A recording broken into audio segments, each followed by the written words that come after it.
Gecenin yarısı düş mü yoksa gerçek mi? Yine geldin yanıma, hadi git. Bırak sen beni yeni rüyalarıma, melekler gibi ol, hadi git. Günahların benim olsun, sevaplarım senin olsun. Paylaştık işte her şeyi, hadi git. Günahlarım benim olsun, sevaplarım senin olsun. Paylaştık işte her şeyi, hadi git. Hadi git, hadi git. Beni terk edip uzaklara, hadi git. Hadi git. Doğacak güneş sabahlara, hadi git. Hadi git. Ne sen ne de yarınlarım, yeter artık bitsin rüyam, hadi git.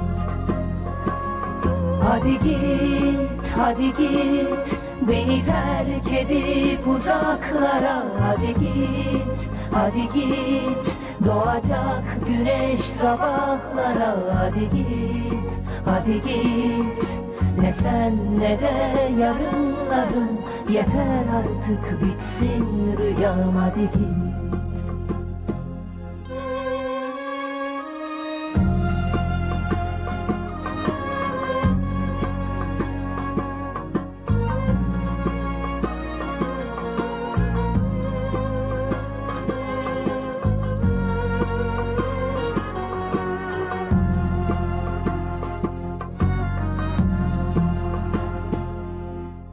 Acılar sürmez, zaman en güzel çare.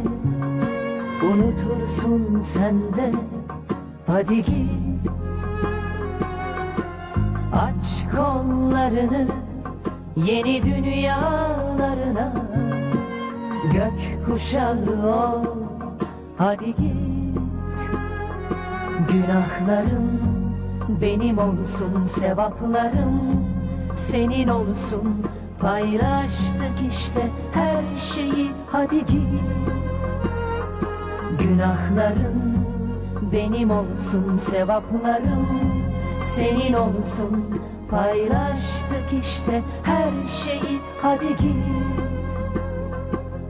Hadi git, hadi git. Beni terk edip uzaklara, hadi git. Hadi git.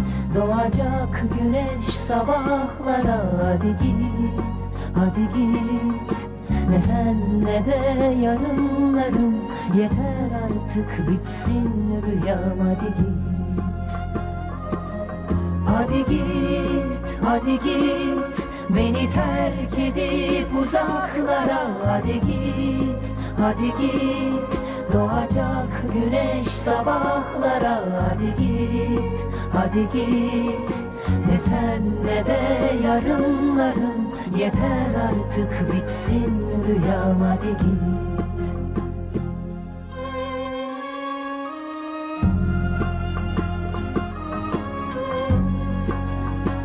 Acılar sürmez, zaman en güzel çare. Unutursun sen de, hadi, hadi, hadi git.